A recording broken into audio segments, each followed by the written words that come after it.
தேவனுடைய வார்த்தைக்கு கடந்து போவோம். දෙවියන් වහන්සේගේ වචනට යමු. Let's go to the word of God. A long time ago I watched a wonderful movie called The Italian Job, the original Italian Job, not the latest one. நான் ஒரு ஆங்கில படம் பார்த்தேன். මම ඒක ඉංග්‍රීසි චිත්‍රපටයක් ரொம்ப காலத்துக்கு முன்னால அருமையான ஒரு படம் வந்தது, இட்டாலியன் ஜாப் என்று சொல்லி. ඒ කියන්නේ ඊට පැරණි චිත්‍රපටයක් ඉටාලියන් ජොබ් කියලා. அதிலே இங்கிலாந்திலிருந்து இத்தாலிக்கு தங்கம் கடத்த போவார்கள். ඒ කියන්නේ එංගලන්තේ ඉඳලා ඉතාලියට ඇවිල්ලා රත්තරම් හොරකම් කරගෙන රැගෙන යන්න යනවා. போய் அந்த 3 மினி மைனர்ஸ், மினி மோக்கன் சொல்லுமே, அந்த சின்ன மைனர் கார்கள்ல தங்கத்தை எல்லாம் கடத்தி கொண்டு போய் ஒரு பஸ்ல ஏத்திக்குவாங்க. දැන් මේ හැම රත්තරම් දෙයක්ම රැගෙන යන්න යන්නේ මිනිමොක් කියනව අර පරණ ඒ සුප්‍රසිද්ධ පොඩි කාර් තුනකින්. சூப்பர் படம்.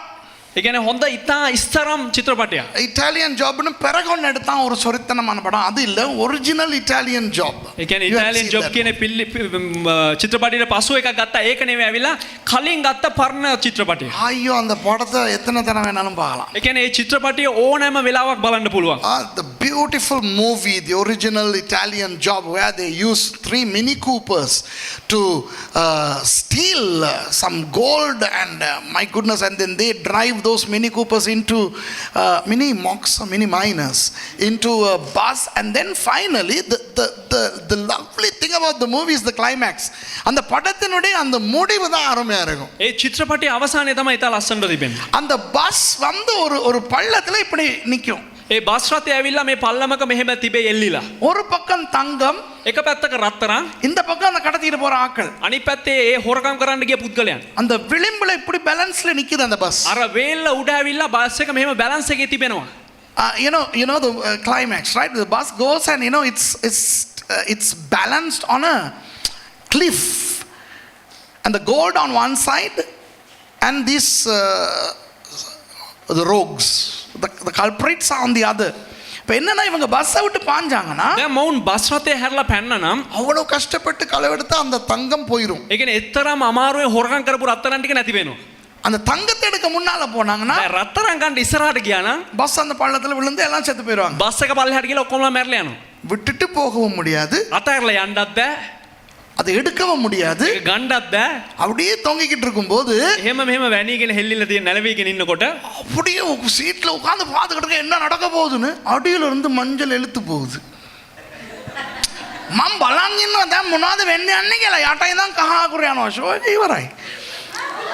You know, the way the movie ends, have you seen that movie? My goodness, you know, you are so curious as to what's going to happen, because you know they can't lose the gold, they can't acquire the gold, and then you know when you are so eagerly looking to see what happened, the movie ends. Ayyo, அதுல என்ன அழகு தெரியுமா? ඒකේ මොකක්ද දන්නවද ලස්සන? மனிதனுக்கு ஆண்டவர் படைத்து கொடுத்திருக்கிறார். මනුෂ්‍යයට දෙවියන් වහන්සේ මවලා නිර්මාණය කරලා දීලා තිබෙනවා. இந்த ஆச்சரியமான விஷயங்களை ரசிக்கும் ஒரு தன்மை. මේ ආශ්චර්යමත් දේවල් ඇවිල්ලා රසවත් නැත්නම් මේ රස කරලා බලන එක දෙයක්. God has created us in a way in which we love to be excited and we love mysteries. That's why Hollywood makes a lot of mystery movies. இன்றைக்கு திரைப்படங்களிலே இந்த மாதிரியான இந்த ஆச்சரியமான படங்களை உண்டாக்குவதற்கு காரணமே இதுதான். එනිසා මේ හොලිවුඩ් ඇවිල්ලා මේ ත්‍රාස ජනක ඇවිල්ලා චිත්‍රපටි නිපදවීමට හේතුවම මේක තමයි. தமிழ் படத்துல கூட பாருங்க. දැන් දෙමළ චිත්‍රපටි වල පව බලන්න. கெட்டவனோ கெட்டவளோ திருந்துறான் தானே. ඒ කියන්නේ නරක පුද්ගලයා ඇවිල්ලා මේ නරක තැනැත්ති හරිය ඒ කියන්නේ වුණ හැදෙනව නේද?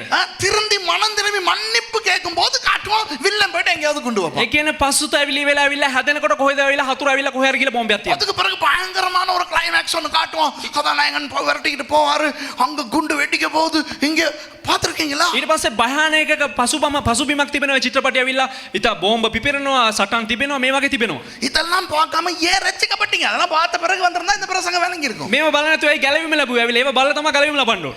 So in every movie, you know, people like to sort of, you know, trigger the curiosity of people, because people are created like that. God has created us like that. தேவன் தான் எங்களை அந்த மாதிரி படைத்திருக்கிறார். දෙවියන් වහන්සේ තමයි මේ වගේ නිර්මාණය කරලා තිබෙන්නේ. பூனைக்கு சொல்லுவாங்க curiosity kills the cat. அதாவது பூனைக்கு வந்து அந்த மாதிரி அந்த ஆர்வம் வந்து ஆபத்துன்னு சொல்லுவாங்க. ඒ කියන්නේ පූසට ඇවිල්ලා ඒ වගේ දේවල් ඇවිල්ලා ඒ කියන්නේ ඔවුන් ගන්න අර ඉක්මන් පියවර ඇවිල්ලා මේ ඔහුට මේ අනතුරක් අන්තරායක් කියලා කියනවා. எங்களுக்கும் அப்படிதான். අපිටත් එහෙම තමයි. நாங்களும் ஆர்வ கோளாறுல போயிட்டு தேவையில்லாத இடத்துல தலையை நுழைச்சா அப்புறம் புஷ்க்குன்னு போகும். ඒ කියන්නේ අපි අනවශ්‍ය තැන් වලට ගිහිල්ලා අපි ගිහිල්ලා ඔළුව දැම්ම නම් එහෙම අපි එහෙම විනාශ වෙලා යනවා. So we also shouldn't be like cats, curiosity kills. But what to do? We are created with that curious nature. அந்த ஆர்வ கோளாறு இன்றைக்கு எங்களுக்கு இருக்கிறது. அப்படிதான் படைத்திருக்கிறார். ඒ කියන්නේ මේ ඒ වගේ මේ ත්‍රාසජනක ගතියක් නැත්නම් අපි මේ ඉක්මන් වෙන ගතියක් අපිට තිබෙනවා. ඒ ආකාරයෙන් තමයි අපිව නිර්මාණය කරලා තිබෙන්නේ. அதுபோல அன்பானவர்களே, ඒ වගේ ප්‍රේමවන්තයනි நம்முடைய ஆண்டவர் நல்லவர். අපේ දෙවියන් වහන්සේ යහපත්. அவர் அந்த ஆர்வத்தை ரசிக்கிற அந்த தன்மையை நமக்கு கொடுத்தார் என்றால், දෙවියන් වහන්සේ ත්‍රාසජනක භාවය ඒ රසවත් කරන බලන ඒ ගතිය අපිට දීලා තිබෙනවා නම් அந்த ஆர்வத்தை உண்டு பண்ணுகின்ற விஷயங்களையும் அவர் நமக்கு கொடுக்கத்தானே வேண்டும். ඒ කියන්නේ ත්‍රාසජනක භාවයන් ඇති කරන විෂයන් දෙවියන් වහන්සේ අපිට අනිවාර්යයෙන්ම දීලා තියෙන්න ඕනනේ. If God has created us with the longing for mysterious elements, mysteries, then God must give us mysteries. So today I am going to speak to you about 7 mysteries in the Bible. இன்றைக்கு வேதத்தில் இருக்கிற 7 புரியாத விஷயங்களை பற்றி உங்களுக்கு சொல்ல போகிறேன். ඒ කියන්නේ බයිබලයේ තිබෙනා වූ ඇවිල්ලා කාරණා 7ක් ඒ කියන්නේ නොතේරෙන්නේ නැත්නම් ත්‍රාසජනක දේවල් පිළිබඳව කතා කරන්න යනවා. அப்போ நீங்கள் வந்து நினைக்க கூடாது, දැන් ඔබ ඇවිල්ලා හිතන්න හොඳ නෑ. ஓஹோ இவர் இந்த இவ்வளவு காலம் எங்களுக்கு புரியாம இருந்த இந்த விஷயத்தை காட்டி எங்களுக்கு புரிய வைக்க போறாரு. මෙයා ඇවිල්ලා අපිට මෙච්චර කාල අපිට තේරෙන්නේ නැති දේවල් ඇවිල්ලා කියලා දීලා අපිට තේරුම් ගන්න සලස්වන්න යනවා. புரிய வச்சா அப்புறம் எங்க அந்த அந்த அந்த கிக்கு? ඒ කියන්නේ තේරුම් කරලා දුන්නා නම් කෝ ඒ කික් එක. அதனால வேற புரியப்படுத்த மாட்டேன். ඒක තේරුම් කරලා දෙන්නේ නෑ. ஏன் தெரியுமா? ඇයි දන්නවද? எனக்கே புரியாது. ඒ කියන්නේ මටම තේරෙන්නේ නෑ. அப்ப ஏன்டி இந்த பிரசங்கன்னு එතකොට கேக்குறீங்களா? මේ දේශනාව ඇයි කියලා අහුවනම් புரியல உங்களுக்கு, எனக்கும் புரியல. பைபிள் இருக்குது, புரியாததுக்காக கர்த்தருக்கு ஸ்தோத்திரம்னு போய்கிட்டே இருக்க போறோம். இவருக்கு புரியல பாத்தீங்களா? ඕගොල්ලන්ට තේරෙන්නේ නැහැ, මට තේරෙන්නේ නැහැ. බයිබලයේ තියෙනවා මේ තේරෙන්න බැරි දේවල් අපිට දුන්න දෙවියන් වහන්සේට ප්‍රශංසා වේවා කියලා යන්න යනවා. එච්චරයි. The reason why we are going to look at these 7 mysteries is not for us to unravel it and unveil it and show, okay, this is the secret. No, it's going to remain a mystery. But we are going to just ponder upon the mystery and go home happily that there are mysteries that we never can understand. Right? Why? Because we have a mysterious God. எங்களுக்கு ஒரு ஆச்சரியமான ஆண்டவர் இருக்கிறார். ஆமென். කියන්නේ අපිට ආශ්චර්යමත් දෙවියන් වහන්සේ කෙනෙක් සිටිනවා. ஆண்டவருடைய மூஞ்சி எப்படி இருக்கும்? දෙවියන් වහන්සේගේ මුහුණ කෙසේද තිබෙන්නේ? தெரியாது. නොතේරෙන. තේරෙන්නේ නැහැ. මේ ලොකු සිංහල එපා. ගෙදර කතා කරන්නේම කතා කරන්න. තේරෙන්නේ ඔයි. අපේ දෙවියන් වහන්සේගේ මූණ තේරෙනවද අපිට? එංගල ආண்டவருடைய மூஞ்சி தெரியுமா எப்படின்னு? අපේ දෙවියන් වහන්සේගේ මුහුණ තේරෙනවා. Do we know how God looks? Do we know how God talks? தேவன் எப்படி பேசுவார் என்று தெரியுமா? දෙවියන් වහන්සේ කොහොමද කතා කරන්නේ කියලා දන්නවද? அவன் பேசுவார், மகனே அப்படிம்பார். வேற வேலை இல்லை அவருக்கு. පුත්‍රය. ஆண்டவர் எங்க எப்படி நிப்பார் தெரியுமா? දෙවියන් වහන්සේ කොහොමද ඉන්නේ දන්නවද? தெரியாது. வேற சாமி சிலது இப்படி நிக்கும், වෙන දෙවිවරු වෙලා මෙහෙම ඉන්නවා. சில சாமி இப்படி பார்த்துக்கிட்டு இருக்கும், සමහරක් අය මෙහෙම බලාගෙන ඉන්නවා. சில சாமியோட மூஞ்சி தெரியுமா? සමහරක් අයගේ මුහුණ දැකලා තියෙනවද? இப்படி இருக்குது நிறைய சாமி. මේ වගේ බොහෝ දෙවිවරු ඉන්නවා. எங்கட சாமியோட மூஞ்சி எப்படி இருக்குன்னு தெரியுமா? අපේ දෙවියන් වහන්සේගේ කොහොමද දන්න මුහුණ තියෙන්නේ? தெரியாது. எங்கட ஆண்டவர் எப்படி பேசுவார் தெரியுமா? අපේ දෙවියන් වහන්සේ කොහොමද දන්නවද කතා කරන්නේ? தெரியாது. எங்கட ஆண்டவரோட கை எப்படின்னு தெரியுமா? අපේ දෙවියන් වහන්සේගේ දෑත කොහොමද දන්නවද? தெரியாது. දන්නේ නැහැ. Why? Because we have a mysterious God. We don't know his face, we don't know how he talks, we don't know his hands, we don't know anything about him, because he's a mysterious God. Praise God for that. நம்முடைய ஆண்டவர் ஒரு ஆச்சரியப்படத்தக்க ஆண்டவர். ஆமென். දෙවියන් වහන්සේ අවිලා පුදුම වෙන්න ඕන දෙවියන් වහන්සේ කෙනෙක්. ஆகவே அவர் கொடுத்திருக்கிற 7 ஆச்சரியமான விஷயங்களை நாங்கள் பார்க்க ඒ போகிறோம். නිසා උන්වහන්සේ දීලා තියෙන ආශ්චර්යමත් 7ක් පිළිබඳව අපි බලන්න යනවා. ஏன்னே புரியாது. ඒ කියන්නේ මේ තේරෙන්නේම නැහැ දේ පිළිබඳව. ඒක ඇයි කියලා අපි දන්නේවත් නැහැ. We wouldn't know why this is happening. So from today onwards you shouldn't ask these questions from anyone, especially from me. Right? இதுக்கு பிறகு இந்த 7 விஷயங்களை குறித்து கேள்வி யார்கிட்டயும் கேட்க கூடாது, விசேஷமா என்கிட்ட கேட்கணும் கூடாது. මේට පසු ඇවිල්ලා මේ කාරණා 7 පිළිබඳව කාගෙන්වත් අහන්නත් එපා, විශේෂයෙන් මගෙන් අහන්න එපා. Okay right. முதலாவது ප්‍රථමයෙන් எரேமியா 12வது அதிகாரம் 1வது வசனம். යෙරමියා 12 වෙනි පරිච්ඡේදයේ 1 වෙනි පදය. Let's go to Jeremiah chapter 12 and verse 1. Verse 1. Jeremiah chapter 12 verse 1. You are always righteous, O Lord, says Jeremiah, right? When I bring a case before you, yet I would speak with you about your justice. Why does the way of the wicked prosper?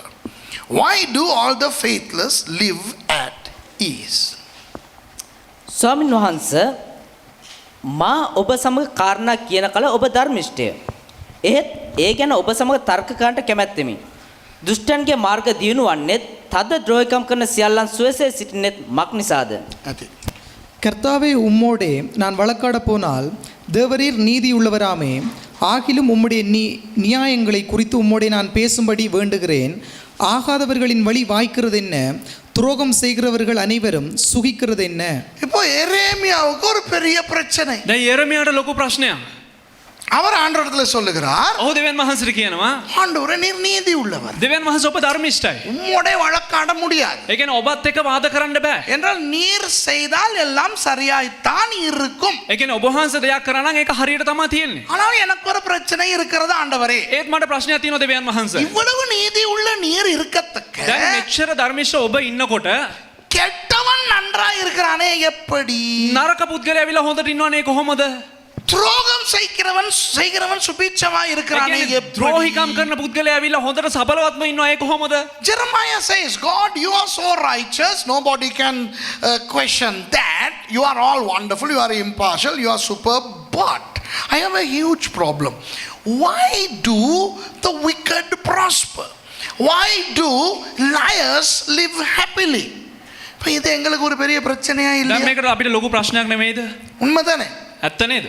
இப்போ பாருங்கள், கிறிஸ்தவர்களையும் மற்றவர்களையும் பாருங்கள். දැන් මම ක්‍රිස්තියානි කට්ටියයි අනිත් කට්ටිය තරම් බලන්න.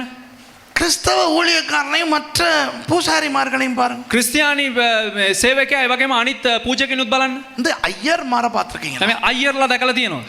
ஐயர்மார் අයියර්ලා அவங்க வேட்டி தான் கட்டுவாங்க. ඒ කියන්නේ ඔවුන් වේටිය තමයි අඳින්නේ. ஆனா பட்டு வேட்டி அடிச்சு ஷர்ட்டே போட மாட்டான். පට්ටු වේටිය ඇඳලා ඇවිල්ලා ෂර්ට් එකක් දාන්නේ නැහැ. ஆனா அந்த மாலை எல்லாம் போட்டு மோதிரம் எல்லாம் போட்டு எந்த தெய்வமே சும்மா திம்மு திம்முன்னு சும்மா இருப்பாங்க ஐயர்மார். பார்த்திருக்கீங்களா? හැබැයි ඔව් මොනවද කරන්නේ ඇවිල්ලා මාල දාලා මේ නූල් දාලා රත්තරන් දාලා නිකන් මේ අමුතු පාටකට පේන්න ඉන්නවා. அது போல இந்த முஸ்லிம் இமாம்மார பாருங்க. ඒ වගේම මුස්ලිම් ඉමාම්වරු බලන්න. அப்பா சும்மா இறைச்சும் சாப்பிட்டு சும்மா ஜாலியா ஈப்பானுவல. නිකන් මස් ඔක්කොම කාලා ඇවිල්ලා නිකන් හරි අමුතු විදිහකට ඉන්නවා. இல்லையா? அப்புறம் நம்ம ஹாமுதுருமார பாருங்க. ඒ වගේම හාමුදුරුවරු බලන්න. அவங்களுக்கெல்லாம் நேரத்துக்கு சாப்பாடு, ඔවුන්ට හරියට වෙලාවට කෑම. அவங்களுக்கெல்லாம் பஸ்ல ஏறினா சீட்டு. ඒ කියන්නේ ඔවුන්ට බස් එකට නැග්ගා නම් ඇවිල්ලා ආසනයක් හම්බ වෙනවා. அப்பா இப்ப பஸ்ல மட்டும் இல்ல அரசாங்கத்திலயும் சீட்டு கிடைச்சிருக்கு දැන් அவங்களுக்கு. ඇවිල්ලා බස් එකේ විතරක් නෙවෙයි රජයේත් ඇවිල්ලා සීට් එක හම්බෙලා තියෙනවා. அப்படி எல்லாம் இருக்கிறாங்க. Now when you look at the Hindu, Buddhist, Muslim priests, they are all having a gala time, no problem. ஆனா நம்ம பாஸ்டர் மார பாருங்க. නමුත් අපි පාස්ටර්ලා බලන්න. ஒரு தோல் பைய போட்டுக்கிட்டு ඒක ඇවිල්ලා මේ හම් බෑග් එකක් දාගෙන லோ லோ லோ லோன்னு அலைவானுங்க. නිකන් ඔහේ එහෙට මෙහාට ඇවිදගෙන ඉන්නවා. நிறைய பாஸ்டர்ஸ பார்த்தோன்னா அவன பிச்சைக்காரத்தனத்திலே சொல்லிடலாம் இவன் ஒரு ஊழியக்காரன். ඒ කියන්නේ මේ බොහෝ දේවගතිවරුන් බලපෑමෙල්ල හිඟන්නෙක් වගේ තියෙන නමුත් ඇවිත් සේවකෙක්. அப்படியே தெரியாட்டியும் එහෙම පෙනුන්නේ නැති වුණත් பேச தொடங்கினான்னா தெரிஞ்சிடும் இவன் பாஸ்டர் தான்ட்டு. කතා කරන්න පටන් ගත්තොත් නම් තේරෙයි மூணாம் பாஸ்டர் කෙනෙක් තමයි. ஏன்னா வாயை திறந்தாலே உங்களுக்கு என்ன, நீங்க நல்லா இருக்கிறீங்க, நாங்க விசுவாசத்துல தானே வாழ்றோம், ඒ කියන්නේ இப்படியே தான் ඒ இருப்பாங்க. කියන්නේ කට ඇදේ ඇරෙන මොනවද කියන ඔබලට නම් ප්‍රශ්නයක් නෑ ඇවිල්ලා අපි ඇවිල්ලා ඇදහිල්ලන්නේ ජීවත් වෙන්න කියලා මෙහෙම තමයි කියන්නේ. கர்த்தர் பார்த்து கொள்வார். ස්වාමීන් වහන්සේ බලා ගන්නවා. ஆனா நான் பிச்சைக்காரனா தான் இருக்கேன். නමුත් අපි හිඟන්නා වගේ கர்த்தர் තමයි. எல்லாம் செய்வார். ස්වාමීන් වහන්සේ හැම දෙයක්ම කරනවා. எனக்கு அல்ல. ඒ කියන්නේ මට නෙවෙයි. இப்படி தான் இருப்பானுங்க. මෙහෙම තමයි ඉන්නේ. ஏதோ ஒன்று ரெண்டு பாஸ்டர்ஸ் நல்லா இருந்தா ඒ කියන්නේ එක්කෙනෙක් දෙන්නෙක් දේවගතිවරු හොඳට හිටියා නා. அவன் பின்வாங்கிட்டான்னு நினைப்பாங்க. ඒ කියන්නේ එහු පසුබට වුණා නම් හොඳයි කියලා හිතනවා. නෑ පසුබට වෙලා ඉන්න කියලා හොරු කියලා හිතයි. சரியா நான் சொல்றது உண்மையா பொய்யா? මේ කියන දේ හරිද නැද්ද? So when we look at our Christian pastors, a majority of them live like paupers. You know, they talk pauperish things, they behave like paupers, always no. சரியா இப்படி தான் இருப்பாங்க. ஏங்கிறது ஒரு கேள்வி வழங்குது. මේ වගේ තමයි ඉන්නේ. ඇයි කියලා එක ප්‍රශ්නයක්. கிறிஸ்தவ வாழ்க்கையும் மற்றவங்களுடைய வாழ்க்கையும் பாருங்க. ක්‍රිස්තියානි ජීවිතේත් ඇවිල්ලා අනිත් අයගේ ජීවිතේත් බලන්න. உலகம் நன்றாய் இருக்கிறது. ඒ කියන්නේ ලෝකයේ හොඳට ඉන්නවා. அநியாயம் செய்கிறவன் நன்றாய் இருக்கிறான். ඒ කියන්නේ අපරාධ කරන එක්කෙනා හොඳට ඉන්නවා. No, the wicked prosper. I mean, aren't we seeing that? நேற்று ராத்திரி ඊයේ රාත්‍රියේ நாங்கள் சாப்பிட்டுக்கிட்டு இருக்கும்போது අපි කෑම කාගෙන ඉන්නකොට இந்த பிரதர் ஷான் பாச துஷார் இவங்கெல்லாம் பேசிக்கிறாங்க. මේ බ්‍රදර් රොෂාන් අපි කතා වෙගෙන හිටියා. எத்தனை BMW கொண்டாடுறாங்களாம்? 250 BMW கொண்டு வராங்களாம். BMW 250 ගේනවලු. BMW உலகத்தவன் கொண்டு வருகிறான். BMW ඇවිල්ලා ලෝකේ පුද්ගලයන් රැගෙන එනවා. நம்ம අපි லோன்னு அலைகிறோம். අපි ලෝලෝ ගායන ගැන කතා කරන්නේ. You see, the government is bringing 250 BMWs. It should be that certain pastors have gotten together and they are bringing down Rolls Royces. And that's how it should be, because God owns the silver and gold, right? இப்போ உண்மையாக என்ன கதை நடக்கணும்னா ஊழியக்காரங்களெல்லாம் சேர்ந்து Rolls Royce car கொண்டு வராங்க. இன்னொரு கதை வரணும். දැන් කතාව කොහොමද එන්න ඕනේ කියලා ඇවිල්ලා සේවකයෝ ඔක්කොම එකතු වෙලා රෝල්ස් රොයිස් කාර් අරන් එනවා කියලා. உண்மையாக ஆண்டவரிடத்திலே பொன்னும் வெள்ளியும் இருக்கிறதா? දැන් ඇත්තටම දෙවියන් වහන්සේගේ හමුවේ ඇවිල්ලා රත්තරන්ු රිදීත් තියනවලු. ஆனால் நடக்கிறது என்னவென்றால், නමුත් සිදුවෙන්නේ මොකද්ද කිව්වොත් அநியாயம் செய்கிறவன், ඒ කියන්නේ අපරාධ කරන පුද්ගලයා, பாவி, පව්කාරයා, உலகத்தவன் ලෝකේ පුද්ගලයා எங்களை விட நன்றாயிருக்கும். අපිට වැඩිය හොඳට ඉන්නවා. So the wicked, the sinful, the worldly people are much more prosperous than us. இது ஒரு ஆச்சரியமா இல்லையா? මේක එක පුදුම දෙයක්ද නොවේද? ஆச்சரியம் தானே? පුදුම දෙයක් නේද? இதுக்கு பதில் உங்களுக்கு தெரியுமா தெரியாதா? මේකට පිළිතුර ඔබ දන්නවද නැද්ද? தெரியாது தானே? දන්නේ නැහැ නේද? எனக்கு தெரியும். මටත් දන්නේ නැහැ. எரேமியாவுக்கே தெரியாது, அப்புறம் எப்படி சுரேஷுக்கு தெரியும்? යෙරමියාටම දන්නේ නැහැ. ඒකට කොහොම සුරේෂ්ට දන්නේ? The great prophet Jeremiah didn't know why it happened, so how could Suresh know? So I don't know, you don't know, nobody knows, let it be that way. Okay? வணங்கதா, எங்களுக்கு தெரியாது. තේරෙනවද? අපිට දන්නේ නැහැ. ஆனா ஒரே ஒரு விஷயத்துல ஆறுதல் அடையலாம். නමුත් එක්කින් ඇවිල්ලා අපිට සැනසීම ලැබෙනවා. என்ன தெரியுமா? මොකද්ද දන්නවද? அவன் அனுபவி ராஜா, அனுபவி இங்க.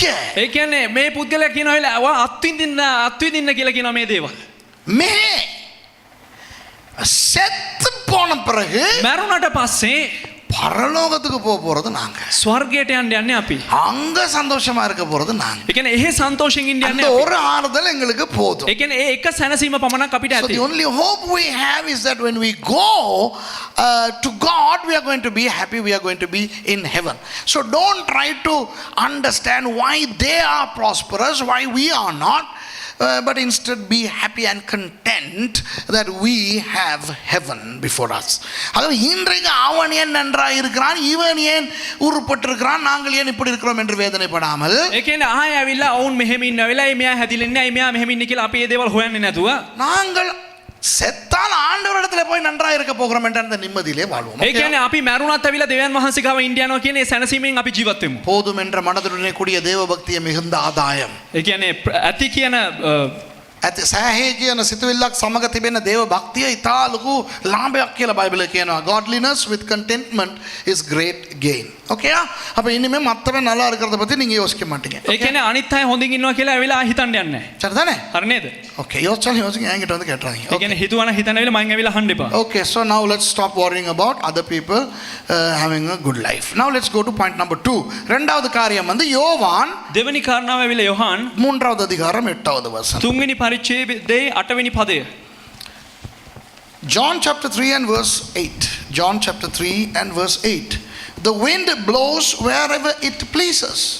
You hear its sound, but you cannot tell where it comes from or where it is going.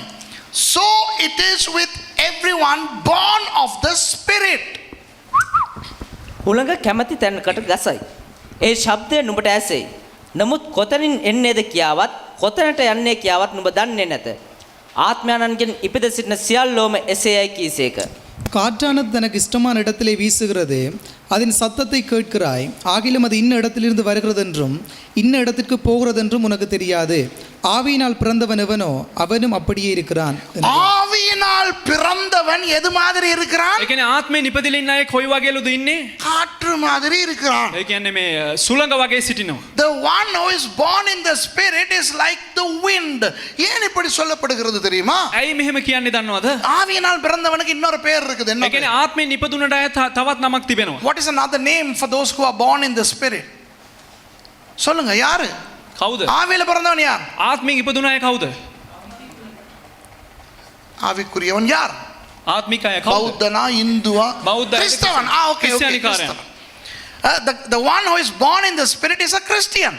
ஒரு கிறிஸ்தவன் தான் ஆவியிலே பிறந்தவன். ඒ சரியா? කියන්නේ ක්‍රිස්තියානිකාරයා තමයි ආවිලා ආත්මෙන් ඉපදිලා ஒரு ඉන්නේ. கிறிஸ்தவன் එතකොට ඒක ක්‍රිස්තියානිකාරයෙක් காற்று மாதிரியாம். සුළඟ වගේලු. இது ஒரு பெரிய ஆச்சரியம். මේක එක පුදුම දෙයක්. காற்று ஆச்சரியமா இல்லையா? ඒතර හුළඟ පුදුම දෙයක්ද නැද්ද? காற்று எங்கிருந்து வருகிறது என்று தெரியுமா? හුළඟ කොහේ ඉඳලාද එන්නේ කියලා දන්නවද? காற்று எங்கே போகிறது தெரியுமா? හුළඟ කොහෙටද යන්නේ කියලා දන්නවද? அதுபோல கிறிஸ்தவன் எங்கே இருந்து வருகிறான் என்று தெரியுமா? ඒ කියන්නේ ක්‍රිස්තියානිකාරයා කොහේ ඉඳලා එනවද කියලා දන්නවද මේ වගේ? எங்கே போகிறான் என்று தெரியுமா? කොහේ යනවද කියලා දන්නවද? Do you know where the Christian comes from, where he goes? Just like the wind, we don't know what the Christian is going to do. ஞாயிற்றுக்கிழமை வருவான்னு நினைப்போம், வரமாட்டான். ඉරුදිනේ එයි කියලා හිතනවා ඇත් එන්නේ නැහැ. வரமாட்டான்னு நினைப்போம், வருவான். ඒ කියන්නේ එන්නේ නැති වෙයි කියලා හිතනවා ඉරිදට එතනවා. இன்றைக்கு අද இந்த சர்ச்சுக்குள்ள இந்த காத்து சாட்சி இருக்கு. මේ සභාව ඇවිල්ලා මේ හුළඟ මේ சாட்சிය තිබෙනවා. யாராவது நினைச்சீங்கன்னா பிரதர் ராஜன் வருவார்னு? කවුරු හරි හිතුවද ඇවිල්ලා සහෝදර රාජන් එයි කියලා? Did anybody think that brother Rajan will come? No. Like the wind he came. சரியா, காத்து மாதிரி வந்தார். හරියට සුළඟ වගේ ආවා. நானும் மர்சியும் பாஸ்டர் டேனியும் வாரியகளை போனோம். ඒ කියන්නේ මමත් පාස්ටර් ඩැනිත් ඒ වගේම සහෝදර මර්සිත් ඇවිල්ලා වාරියකල ගියා. வாரியகளை ஒரு வீடா போய் எல்லாத்தையும் சந்திச்சு, වාරියකල හැම ගෙදරකට ගිහිල්ලා සියලු දෙනාම හම්බෙලා வாங்க, එන්න ஏன் வரல, ඇයි එන්නේ නැත්තේ? எல்லாத்துக்கும் ஜெபம் பண்ணி හැම දෙනාටම යාඥා කරලා எல்லாம் பேசிட்டு வந்தோம். හැම දෙනාටම කතා කරලා ආවා. நான் நினைச்சேன் இந்த சைடே நிறைஞ்சிருக்கும். මම හිතුවා මේ පැත්තම විරලා තියෙයි කියලා. ஒன்னாவது வந்திருக்கா வாரியகளில். ඒ කියන්නේ වාරියකල ඉඳලා එක්කෙනෙක් හරි ඇවිල්ලා තියෙනවද? We took all the trouble. Amidst my ailments, we went to Varyagala and visited those homes of believers, and we told them to come, and nobody showed up. Now that's wind, right? வலங்கடா காத்து. තේරෙනවද සුළඟ? வரும். එයි ஆனா வர. ඒත් එන්නේ. அதுதான் கிறிஸ்தவன். එහෙම තමයි ක්‍රිස්තියානිකා. வலங்கடா. තේරෙනවද? அது போல ඒ වගේ கிறிஸ்தவன் வந்து நீங்க நோட்டீஸ் அடிங்க. ඒ කියන්නේ ක්‍රිස්තියානිකාරයට දැන්වීම ගහන්න බලන්න. 120 சர்ச்சுக்கு நோட்டீஸ் கொடுத்தாரு மாப்ள இஸ்ரவேல் மீட்டிங்க்கு. සභා 120කට ඊශ්‍රායල් රැස්වීම පිළිබඳව දැනුම් දුන්නා. நான் ஒரு 10 சர்ச்ல இருந்து வந்தான். හැබැයි සභා 10කින් විතර තමයි පැමිණලා තිබ්බේ. மத்தவங்க என்ன ஆச்சு? අනිත් අයට මොනවද සිද්ධ වුනේ? காற்று வீசுதே. ඒ කියන්නේ සුළඟ விளங்குதா? හමනවා. காற்று. இப்போ நீங்க யோசிக்கலாம், දැන් ඔබ හිතන්න පුළුවන් ஏன் பாஸ்டர் சில பேர் வர்றாங்க அப்புறம் வராம இருக்கிறாங்க? ඇයි පාස්ටර් සමහරක් අය එන්නේ සමහරක් අය එන්නේ නැතුව ඉන්නේ? தெரியாது. දන්නේ නැහැ. காத்து. සුළඟ. ஐயோ, திடீர்னு எதிர்பார்க்காம வந்துட்டாங்களே. අයියෝ එකපාරට හිතන්නේ නැතුව ආවනේ. காத்து. සුළඟ. காத்து மத்தவங்க மாத்திரம் இல்ல, සුළඟ අනිත් අය පමණක් නොවේ. அதான் உட்கார்ந்துருக்கீங்களே, ඒ කියන්නේ මේ ඉඳගෙන ඉන්නවනේ. நீங்க எல்லாருமே காத்து தான். මේ හැම දෙනාම සුළඟ තමයි. All of us here, including myself, we are all like wind. The Bible says, those who are born in the spirit, we are like wind. Nobody knows where we go, what we are going to do. அடுத்த நிமிஷம் எங்கட mood எப்படி மாறும்னு எங்களுக்கு தெரியுமா? ඒ කියන්නේ අනිත් මිනිත්තුවේදී අපේ මූඩ් එක කොහොමද වෙනස් වෙන්නේ කියලා අපි දන්නවද? நல்லா சிரிச்சிட்டு இருப்போம். හොඳට hina වෙලා ඉන්නවා. மாவன ஏதாவது ராங்கா போச்சுன்னா මොනවා හරි පොඩි දෙයක් වැරදුනා නම් கட்டி கட்டி கட்டி கட்டி ඊට கட்டி. පස්සේ මෙහෙම ගාන තමයි ඉන්නේ. போன கிழமை யாரும் என்கிட்ட கேட்டா, ගිය සතියේ මම කවුද ඇහුවා? நீங்க இவ்வளவு கோமா கத்திக்கிட்டு இருந்து திடீர்னு மாறுனீங்களே. දැන් මෙච්චර තරහෙන් ඔබ කතා කරන් ඉඳලා එකපාරටම ඔබ වෙනස් වුණා. Just last week somebody asked me, I was ferocious, I was so aggravated, I was angry, and all of a sudden I mellowed down. So they asked me, how did you just mellow down just like that? Hey, wind, காத்து. உலங்க. அப்படிதான் இருந்த வாக்குல புஷ்ன்னு அடிச்சான் தான் நம்மட blue come Pinus மரம் ஒன்று விழுந்து கிடக்குது. එකපාරට ඇවිල්ලා විශ් ගාලා ඇවිල්ලා හුලඟ ආව ඇවිල්ලා අපේ අර ටර්පන්ටයින් ගහක් වැටලා තියෙනවා. முந்தா நாள் வேலை செஞ்சோம், පෙරේද වැඩ කරවුවා. நல்லா காத்து அடிச்சது. හොඳට හුලඟ තිබ්බා. நேத்து வேலை செஞ்சோம், ඊයේ වැඩ කරවුවා. காத்தே அடிக்கல, இங்கெல்லாம் சுட்டு போயிருக்குது. ඒ කියන්නේ හුලඟම හැමුවේ නැහැ නිසා මේ ඔක්කොම පිච්චිලා அது ගිහිල්ලා. போல தான் கிறிஸ்தவன். ඒ වගේ තමයි ක්‍රිස්තියානිකා. ஒரு ஞாயிற்றுக்கிழமை சபை நிறைஞ்சி வழியும், එක දිනක ඇවිල්ලා සභාව පිරීලා ඉදිරියනවා. அடுத்த ஞாயிற்றுக்கிழமை சபையில எல்லாரும் இங்கே வந்து தான் ஆராதிக்கணும். ஏன்னா ரெண்டு சைடுக்கும் ஆக்கள் இருக்காது. ඒ කියන්නේ ඊළඟ ඉරිද ඇවිල්ලා ඔක්කොම මෙතනට ඇවිල්ලා තමයි නමස්කාර කරනවා. ඒ දෙපැත්තටම සෙනග නැහැ. இந்த வாரம் பாஸ்டர் மங்க வர ඒ மாட்டாங்க. කියන්නේ මේ එනවා පාස්ටර් කියලා කියනවා ආයෙ එන්නේ නැහැ. ஆல் நைட்ல வந்து சாட்சி சொல்லுவாங்க. ඇවිල්ලා මේ රාත්‍රියේ මෙහි ඇවිල්ලා සාක්ෂි කියනවා. கர்த்தர் என்னை தொட்டு விட்டார். ස්වාමීන් වහන්සේ මාව ස්පර්ශ කරනවා. இனி நான் சபையை விட மாட்டேன். ආයෙ මම සභාව අත්හරින්නේ නැහැ. அடுத்த ஞாயிற்றுக்கிழமை வராது சர்ச். පහුවදා ඉරිදා එන්නේ නැහැ ඊට පස්සේ. விளங்குதா? තේරෙනවද? காத்து. හුලඟ. இப்ப நமக்கு இது புரியாதனால දැන් අපිට මේක තේරෙන්නේ නැති නිසා ஏன் எதுக்குன்னு ஆராயிரும். ඇයි මොකටද කියලා හොයන්නේ? Because we don't understand the paradox, we try to understand, we try to explain. Hey, it cannot be done. Can you explain wind? காத்து நீங்க புரியப்படுத்த முடியுமா? காத்து வளர்க்க முடியுமா? සුළඟ ගැන තේරුම් කරලා දෙන්න පුළුවන්ද කාට හරි? ஆகவே இனி கிறிஸ்தவன் එහෙනම් ආයේ ක්‍රිස්තියානි කාරයන් என்ன பண்ணினாலும் මොන දේ කරත් ஏன் பண்றான்னு கேட்க கூடாது. ඇයි කරන්න කියලා අහන්න ඕනේ නැහැ. அவனுக்கும் தெரியாது, ඔහුට දන්නෙත් නැහැ. எனக்கும் தெரியாது. මට දන්නෙත් නැහැ. ஏன்னா இது ஒரு ஆச்சரியமான விஷயம். ඇයි කිව්වොත් ඒක මේක ඉතා පුදුම දෙයක්. So hereafter if you see a Christian doing something, don't ask why, because you don't know, he doesn't know, I don't know. விளங்குதா உங்களுக்கு? තේරෙනවද ඔබලාට? பாஸ்டர் ஏன் அவங்க வரல ඇයි පාස්ටර් ඒ කට්ටිය ආවේ නැත්තේ? கேட்காதீங்க. අහන්න එපා. ஏன் வந்தாங்க ඇයි ආවේ ඔහු? கேட்காதீங்க. අහන්න එපා. ஏன் இவங்க தசமபாகம் கொடுக்குறாங்க ඇයි මේ இல்ல? කට්ටිය දසෙන් කොටස දෙන්නේ නැත්තේ? கேட்காதீங்க. අහන්න එපා. ஐயோ ஏன் தசமபாகம் கொடுக்குறாங்க ඇයි දසෙන් කොටස දෙන්නේ මේ කට්ටිය? கேட்காதீங்க. අහන්න එපා. ஜெபம் பண்ணும்போது ஏன் அவங்க ஜெபிக்கிறாங்களே இல்ல ඇයි යාඥා කරනකොට ඒකට යාඥා කරන්නෙම නැත්තේ? கேட்காதீங்க. අහන්න එපා. ஏன் இவங்க மாத்திரம் ஜெபிக்கிறாங்க ඇයි මෙයා විතරක් යාඥා කරන්නේ? கேட்காதீங்க. අහන්න එපා. ஏன் ஜெபிக்கும் போது இவங்க உழுறாங்க ඒ සමහරකට යාඥා කරනකොට වැටෙනවා. கேட்காதீங்க. அஹண்ட் எப்பா. ஏன் ஜெபிக்கும் போது சில பேர் நட்ட மரம் மாதிரி நிக்கிறாங்க அசையாம ඇයි සමහරක යාඥා කරනකොට හිටගෙන පොල් ගහ වගේ කෙලින්ම ඉන්නේ? கேட்காதீங்க. அஹண்ட் எப்பா.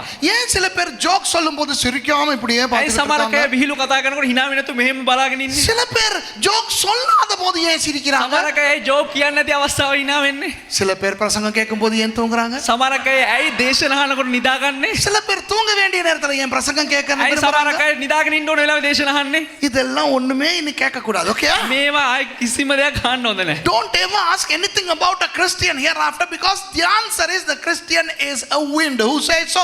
The Bible. யார் சொன்னா இவன் காத்துன்னு? ඒ කියන්නේ කවුද කිව්වේ ඇවිල්ලා හුලඟ කියලා? பைபிள். බයිබලේ කියන්නේ. புரியுதா உங்களுக்கு? තේරුණාද ඔබලාට? ஹலோ, இப்பதான் புரியுது உங்களுக்கு வாழ்க்கைனா எவ்வளவு நிம்மதி. ඒ කියන්නේ දැන් තමයි ඔබලාට තියෙන ජීවිතේ නම් කෙතරම් මේ නිස්කලංකද If කියලා. we understand this, we can be having a very easy life, because without knowing this, many pastors are trying to understand the believers and the believers are trying to understand the pastor. எத்தனை ஊழியக்காரங்க விசுவாசிகளை புரிஞ்சுக்கிற try ඒ பண்றாங்க. කියන්නේ බොහෝ සේවකයන් ඇවිල්ලා ඇදහිලිවන්තයන් තේරුම් ගන්න හදනවා. நிறைய விசுவாசிகள் ஊழியக்காரனை புரிஞ்சுக்கிறதுக்கு பார்க்கறாங்க. ඒ කියන්නේ බොහෝ ඇදහිලිවන්තයන් ඇවිල්ලා සේවකයන් තේරුම් ගන්න හදනවා. முடியவே முடியாது. කවදාකවත් මේක කරන්න බෑ. புரியுதா உங்களுக்கு? තේරුණාද ඔබලාට? சரியா நான் சொல்றது?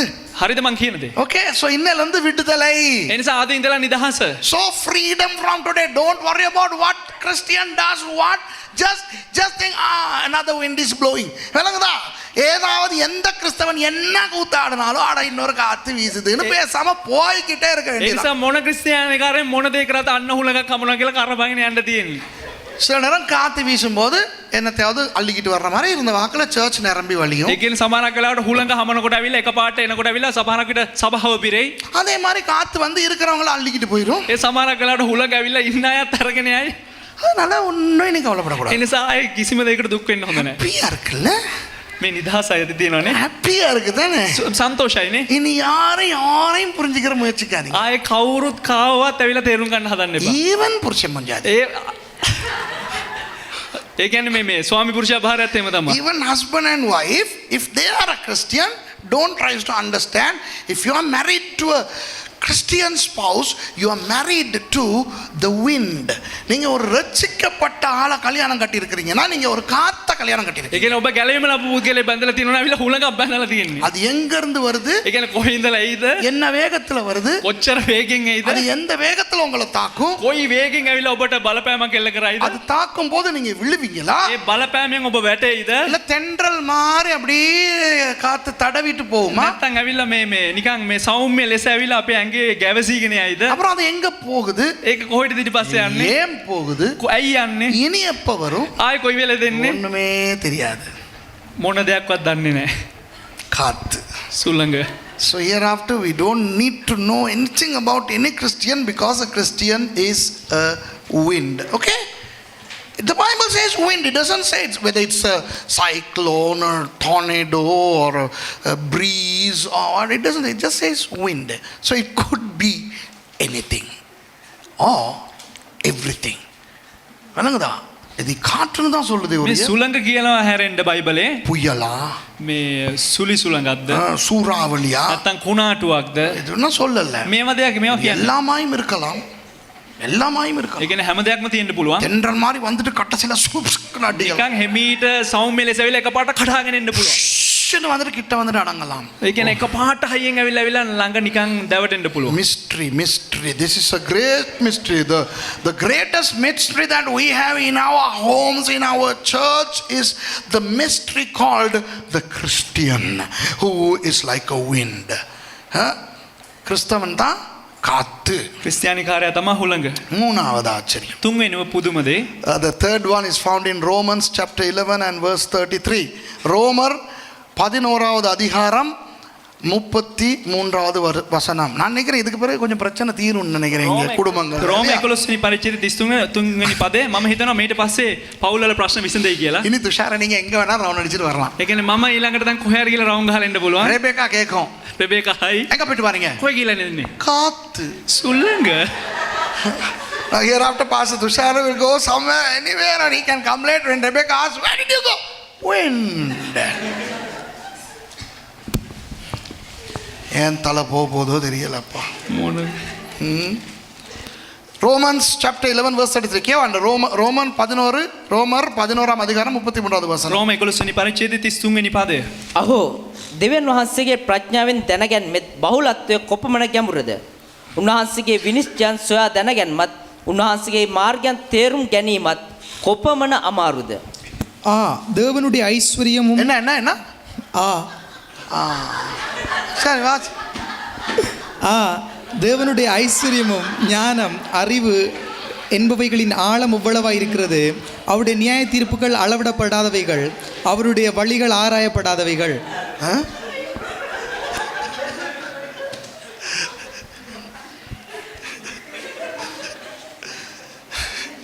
அதாவது பவுலடியார் ඒ කියන්නේ පාවුල්තුමා ரொம்ப அப்படியே ஷாக் ஆகி ඒ කියන්නේ පුදුම වෙලා அப்படிங்கிறார். ஆச்சரியப்பட்டு ஆண்டவரே ඒ පුදුම වෙලා දෙවියන් වහන්සේ நம்ம எசேக்கியேல் வந்து பவுல் எல்லாம் நம்ம எசேக்கியேல் மாதிரியா? අපේ එසේකියල් ඇවිල්ලා මේ පවුල් වගේ නෑ පவுல் තුමා අපේ எசேக்கியேல் වගේ නේ. අපේ எசேக்கியேல் எப்படி ஐயா? எப்படி කොහමද? සිංහලෙන් කොහමද? අහෝ කියන්න. අහෝ ලොකු පුදුම මහෝත්තම දෙයක් දැකපුවාම මහේෂ් අහෝ எனக்குதா ஒரு ஆச்சரியமான பயங்கரமான விஷயத்தை பார்த்துருவோம். மெசேக்கியல் சார் நானும் அதே மாதிரி வாசிக்கிறேன். Okay, let me read like that. Okay. The depths of the riches of the wisdom and knowledge of God, how unsearchable his judgments and his paths beyond tracing out. இவங்க ரெண்டு பேரும் எப்படி பிசாசு விரட்டுவாங்களா? මේ කටි කොහොමද යක්ෂ වෙලෝ නැත්තේ? சாத்தானே போ, යක්ෂයන්ද இயேசுவின் நாமத்தில் போ, இயேசுவின் நாமத்தில் போ. යේසුස් වහන්සේගේ නාමයෙන් යන්න. இயேசு வாசிக்க நாமே வந்து get out in the name of Jesus. I curse you, I bind you, I will kick you. தெய்வமே வாசிக்கிறானுங்களா பைபிளை? வாசி வாசி அப்படி சொல்மாங்காய் வாசி. I need some holmanusiasm there. அது வாந்தி வார மாதிரி இருக்குது. වමනෙන්ද වගේ තියෙන එක. இல்லை நீ எழுப்ப நவீன் நல்லா கில்லு அவனை. அந்த கில்லும் போது நீ வாசி. හොඳට කුණිත්තන්න කුණිත්තනෝර කියන්න. அடேன்றாது. சரியா? Okay okay. இப்போ இந்த இடத்துல பவுலடியார் என்ன சொல்லுகிறார்? දැන් මේ ස්ථානේ පාවුල්තුමා මොනවද කියන්නේ කිව්වොත්? Now Paul is so excited about the riches, the wisdom, the knowledge of God and God's judgments. ஆண்டவருடைய ஐஸ்வர்யம், දෙවියන් වහන්සේගේ ඇවිල්ලා මේ ධනය, அவருடைய ஞானம், උන්වහන්සේගේ ප්‍රඥාව, அவருடைய அறிவு, උන්වහන්සේගේ දැනගැනීම, அவருடைய நீதி, උන්වහන්සේගේ ධර්මිෂ්ඨකම, இது எல்லாவற்றையும் குறித்து ஆச்சரியப்படுகிறார். ඒ කියන්නේ මේ හැම දෙයක්ම පිළිබඳව පුදුම වෙනවා. ஏன் ஆச்சரியப்படுகிறார்? ඇයි පුදුම වෙන්නේ? அந்த அளவுக்கு ஐஸ்வர்யவான் நம்முடைய தேவன். එතරම් දුරට ඇවිල්ලා උන්වහන්සේ ධනවත්. அந்த அளவுக்கு ஞானம் உள்ளவர் ඒ ஆண்டவர். කියන්නේ එතරම් දුරට පිරිලා The උන්වහන්සේ. reason why Paul is so excited about God's wisdom, riches, knowledge and the judgment is because God is full of riches. He is full of wisdom. He is full of knowledge. ஆண்டவர் பயங்கர ஐஸ்வர்யம் உள்ளவர். දෙවියන් වහන්සේ භයානක ලෙස ධනයෙන් පිරීලා ඉන්නේ. இந்த மூன்றையும் சொல்லிவிட்டு මේ කාරණා තුනම කියලා சொல்லுகிறார் அவருடைய வழிகள் ஆராய்ந்து முடியாது அப்படிதானே එහෙම කියලා ඇවිල්ලා පාවුල්තුමා කියනවිලා උන්වහන්සේගේ මාර්ගයන් ඇවිල්ලා තේරුම් ගන්න බෑ කියලා. and finally he says his paths beyond tracing out.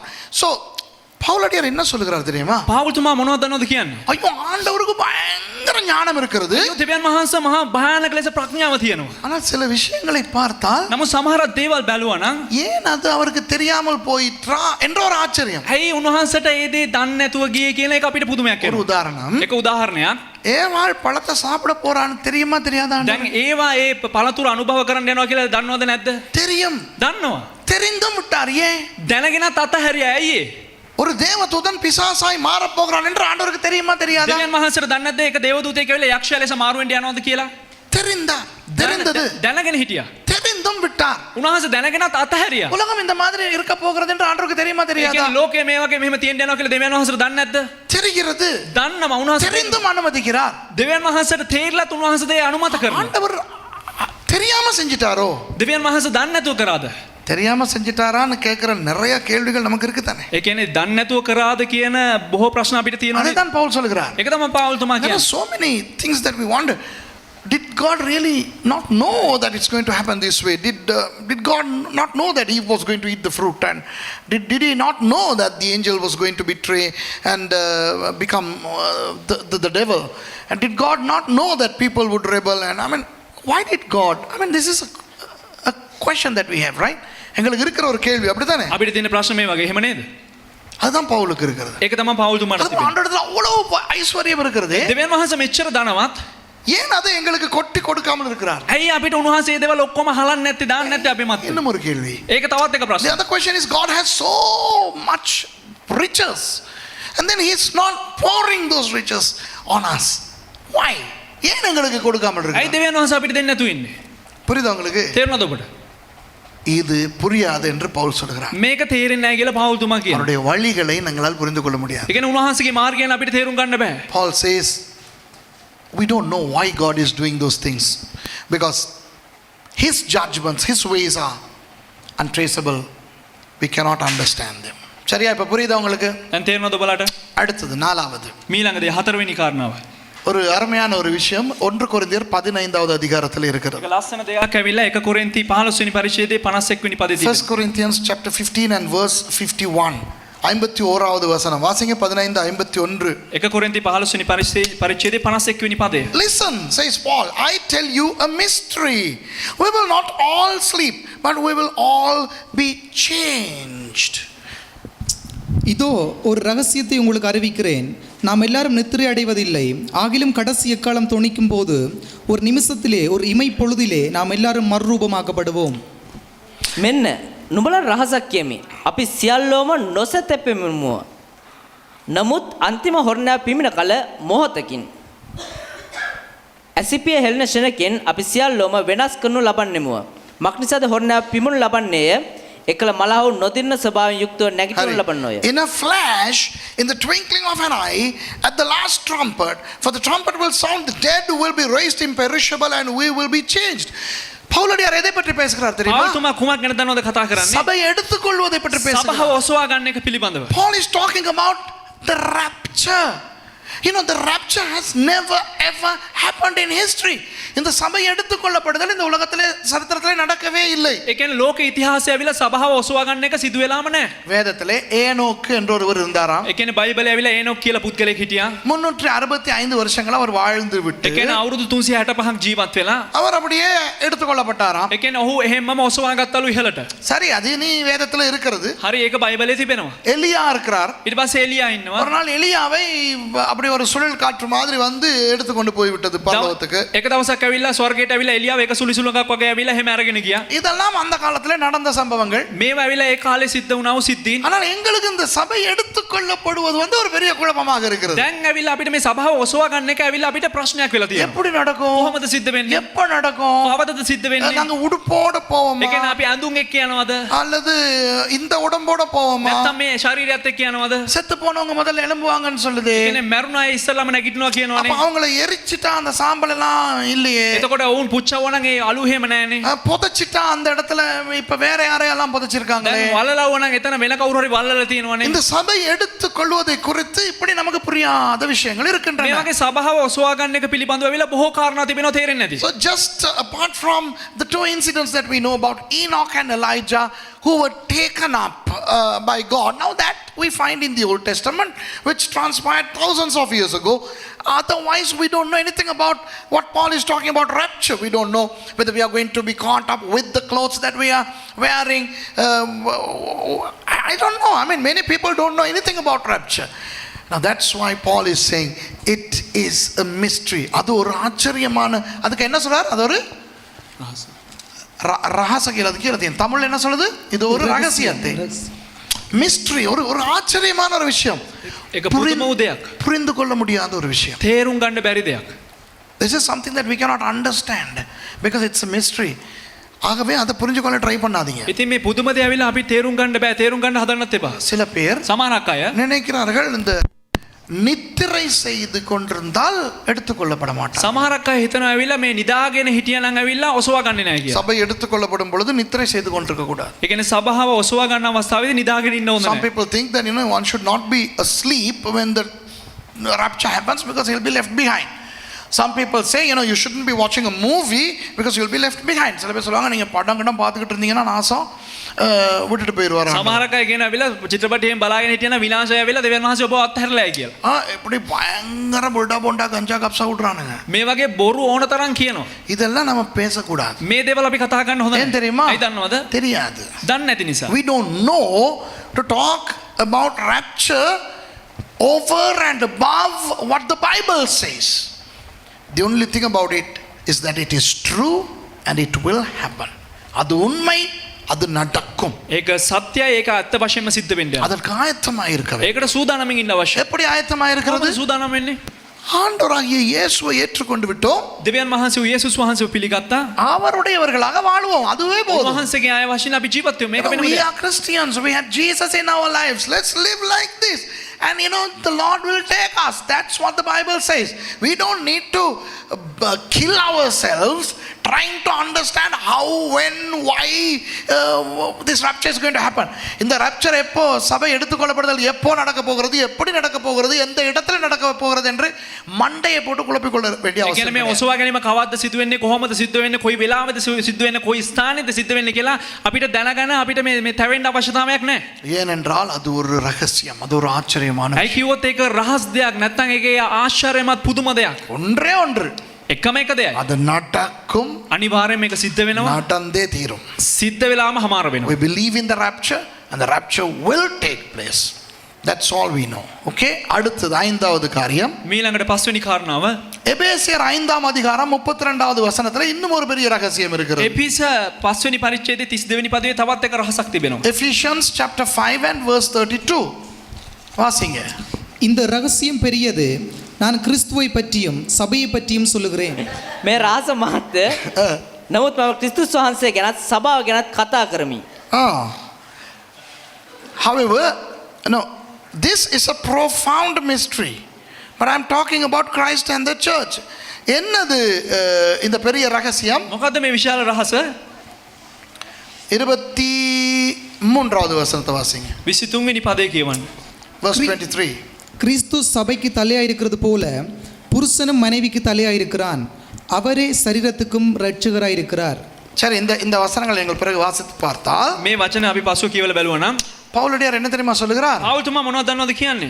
புருஷன் மனைவி போலவாம் இயேசுவும் சபையும். ඒ කියන්නේ පුරුෂයා සහ භාර්යාව වගේලු ඇවිල්ලා යේසුස් වහන්සේත් සභාවත්. புருஷன் மனைவிக்கு தலையாய் இருக்கிறது போல இயேசு சபைக்கு தலையாய் இருக்கிறாராம். ඒ කියන්නේ පුරුෂයා භාර්යාවට හිසව සිටින්නා සේම ඇවිල්ලා යේසුස් වහන්සේ සභාවට හිසව සිටිනවා. Paul says that just as the husband is the head of the wife, Jesus is the head of the church. In other words, Paul is comparing the conjugal relationship to the relationship of Jesus with his church. ஒரு புருஷன் மனைவியை போல இயேசு சபை என்று சொல்லுவதை புரிந்து கொள்ள முடியுதா? ඒ කියන්නේ පුරුෂයා සහ භාර්යාව වගේ තමයිලු යේසුස් වහන්සේ සභාවත් කියන දේ අපිට තේරුම් ගන්න පුළුවන්ද? எங்களுக்கு தெரிஞ்ச புருஷன்மார் யார்? ඒ කියන්නේ අපිට දන්න පුරුෂයන් කවුද? இந்த இடத்துல இருக்கிற அப்பாவிகள். දැන් මෙතන ඉන්න පව්කාරයෝ. ඔයා ගැන විතරක් නෙවෙයි අපි කතා කරන්නේ. අනිත් අපිත් ඉන්නද ඔයා ගැන විතරක් ඔයා කියන පව්කාරයන්. බලන්න අපි කොච්චර සුද්ධද නේද? இங்கே பாருங்க இங்கே இருக்கிற புருஷன்மார் இருக்கிறாங்க. දැන් මෙතන ඉන්න පුරුෂයන් සිටිනවා. எங்களுகளை பார்த்தா අපිව බැලුවා නම් இப்படி ஒரு இயேசு சபைக்கு தேவையான ඒ කියන්නේ මේ ආකාර වූ යේසුස් කෙනෙක් සභාවට අවශ්‍යද කියලා හිතනවා. இல்லையா? அந்த பொண்டாட்டிமார்கிட்ட போயிட்டு கேட்டு பாருங்க. ඒ කියන්නේ ඒ භාර්යාවකින් ගිහලා අහලා බලන්න. குமாரி அக்கனா சொல்லு நே வகை வஸ்து அறி வந்த அவன் அது பெரிய புல்டா போண்டா கஞ்சா கப்சா. இங்கே பாருங்க உண்மையாக இந்த புருஷன் மனைவி உறவு என்பது புரிந்து கொள்ள முடியாத ஒரு உறவு. ඒ කියන්නේ මේ පුරුෂයා භාර්යාව මේ සම්බන්ධ කියන්නේ තේරුම් ගන්න බැරි One දෙයක්. cannot really understand the husband wife relationship. Two people from two different backgrounds are brought together and then they become one and they have to live. ரெண்டு பேர் எங்க இருந்தோ ரெண்டு பேரை கொண்டு வந்து ஆண்டவர் நினைச்சு ஒன்னா நடடா அப்படின்றாரு. ඒ කියන්නේ කොහෙද ඉඳලා දෙන්නේ තෝරගෙන ඇවිල්ලා එකවර ගමන් කරන්න කියලා දෙවියන් වහන්සේ කියනවා. அவங்களோட வாழ்க்கையில சண்டை இருக்கும், சச்சரவு இருக்கும், அன்பு இருக்கும், பாசம் இருக்கும், நேசம் இருக்கும், எல்லாம் இருக்கும். මේ කියන්නේ ජීවිතය ඇතුළේ ඇවිල්ලා ප්‍රශ්න කරදර ගහගන්නව බැනගන්නව මේ හැම දෙයක්ම තියෙයි. So in a husband wife relationship you get good things, not so good things, bad things, not so bad things, and you know, to combine to compare that with Jesus and the church, you know, one cannot really understand what Jesus was talking about. இயேசு இதை குறித்து என்ன அர்த்தத்தோடு பேசுகிறார் என்று புரிந்து கொள்ள முடியாது. ඒ அப்படிதான் කියන්නේ යේසුස් වහන්සේ මේ කුමන අර්ථයකින් මේ පිළිබඳව කතා කරනවද කියලා තේරෙන්න ගන්න. இயேசு எங்களுடைய மணவாளன். යේසුස් වහන්සේ අපේ මනමාලයා. ஆனா அவரை ஏசப்பாம்பாங்க தமிழாக்கள். නමුත් දෙමළ අය කියන ඇවිල්ලා යේසු අප්පා කියලා කියනවා. යේසු තාත්තා කියලා කියනවා. என்னன்னே புரியாது. உங்களுக்கு புரியுதா இது? ඒ කියන්නේ තේරෙන්නේ ඔබලට තේරෙනවද? இயேசு ஆண்டவர், அப்படிதானே? ඒ කියන්නේ යේසුස් වහන්සේ දෙවියන් වහන්සේ. Jesus is God. How can God be your husband? ஆண்டவர் உங்களுடைய கணவனாய் இருக்கிறது எப்படி? ඒ කියන්නේ දෙවියන් වහන්සේ කොහොමද ඔබේ පුරුෂයා වෙන්නේ? இது ஒரு ஆச்சரியம். මේක එක පුදුම දෙයක්. இது ஒரு ரகசியம். මේක එක රහසක්. ஆனால் சபைக்கு நாங்கள் தெரிந்து கொள்ள வேண்டிய ஒரு ஆசீர்வாதமான விஷயம் என்னவென்றால், නමුත් සභාවට අපි දැනගන්න ඕන ආශිර්වාදමත් දෙයක් මොකද්ද කිව්වොත් புரியாது, තේරෙන්නේ නැහැ. ஆனாலும் නමුත් அது உண்மை. ඒක ඇත්තයි. ஆண்டவர் ஒரு நல்ல கணவனாக கிறிஸ்தவர்களுக்கு சபைக்கு இயங்குகிறார். දෙවියන් වහන්සේ එක යහපත් පුරුෂයෙක් ලෙසින් සභාවට පෙනී So සිටිනවා. Jesus is functioning as a good head, good husband to the church. இன்னும் ரெண்டு விஷயம் இருக்கு, அதை சொல்லி முடிக்க போறேன். තව කාරණා දෙකක් තිබෙනවා කියලා හමාර කරන්න යනවා. 1 Timothy chapter 3 and verse 16. 1 தீமோத்தேயு 3ஆம் அதிகாரம் 16வது வசனம். 1 තිමෝති 3 වෙනි පරිච්ඡේදයේ 16 වෙනි පදය. දේව භක්තිය රහසද නිසකකමද මහත්ය. උන්වහන්සේ මාංශයේ ප්‍රකාශ වූසේක. ආත්මයේ ධර්මිෂ්ඨ ඔප්පු වූසේක. දූතයන්ට පෙන්වුසේක. අන්‍ය ජාතින් අතරේ ප්‍රකාශ කරන ලැබුසේක. ලෝකේ අදහන් ලැබුසේක. තේජසට ඔසවා ගන්න ලැබුසේක. அன்றியும் தேவபக்திக்குரிய இரகசியமானது யாவரும் ஒப்புக்கொள்கிறபடியே மகா மேன்மை உள்ளது. தேவன் மாமிசத்திலே வெளிப்பட்டார், வாசிங்க. ஆவி உள்ளவர் என்று விளங்கப்பட்டார், தேவதூதர்களால் காணப்பட்டார், புற ஜாதிகளிடத்திலே பிரசங்கிக்கப்பட்டார், உலகத்திலே விசுவாசிக்கப்பட்டார், மகிமையிலே ஏறெடுத்துக் கொள்ளப்பட்டார். Beyond all question, the mystery of godliness is great. He appeared in a body, was vindicated by the Spirit, was seen by angels, was preached among the nations, was believed on in the world, was taken up in glory. இந்த ஆறாவது ஆச்சரியம் என்ன தெரியுமா? මේ 6 වෙනි පුදුම දේ මොකක්ද දන්නවද? மனுஷனாய் வந்த இயேசு. ඒ කියන්නේ මිනිස්යාව පැමිණියා වූ යේසුස් වහන්සේ. The sixth mystery is the incarnation, God becoming a man. Now this is a completely unheard of mystery in any faith. பாருங்க, எந்த ஒரு மதத்திலும் நம்ப முடியாத ஒரு ஆச்சரியம் தான் இது. ඒ කියන්නේ ඕනෑම ආගමක ඇවිල්ලා මේ විශ්වාස කරන්න බැරි ආශ්චර්යමත් දේ තමයි මේ. ஹிந்து மதத்தை எடுத்து பார்ப்போம். හින්දු ආගම අරන් බලමු. எத்தனையோ தெய்வங்கள் மனித அவதாரம் எடுத்தன. ඒ කියන්නේ කොච්චරදෝ දෙවිවරුන් ඇවිල්ලා මනුෂ්‍ය අවතාර අරගෙන තිබෙනවා. You know, in the Hindu religion, many gods took the form of humans. Now they never ever became humans in their theology.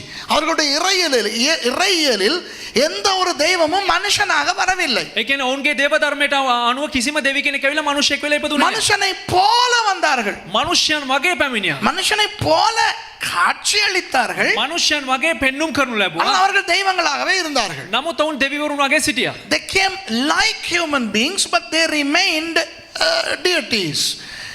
ரோம கிரேக்க மதங்களிலே රෝමේ වගේම ග්‍රීක ආගම්වල அந்த தெய்வங்கள் மிருகங்களாக மனிதர்களாக வந்த கதைகள் உண்டு. ඒ දෙවිවරුන් ඇවිල්ලා මිනිසයන් වශයෙන්ුත් ඒ වගේම සත්‍යයන් වශයෙන්ුත් ආපු කතාවන් In තිබෙනවා. the Greek, Roman mythologies, you get all these deities coming as animals or humans, but they never became an animal. They never became a human. அந்த கதைகளிலே அந்த தெய்வங்கள் மனிதர்களாகவோ மிருகங்களாகவோ மாறவில்லை.